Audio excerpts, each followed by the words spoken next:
It's a trick question because, first of all, grinding your teeth, you can chip off parts of your teeth, and then you can create parts of sections of your teeth that can collect food and then lead to your brush not being able to reach that area, and then later the decay process is easy because the brush can't reach those areas where food has been trapped.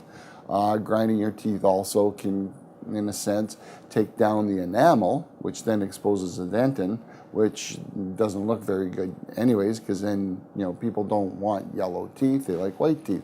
And what's underneath the nice white pristine enamel is your dentin, and the dentin is yellow.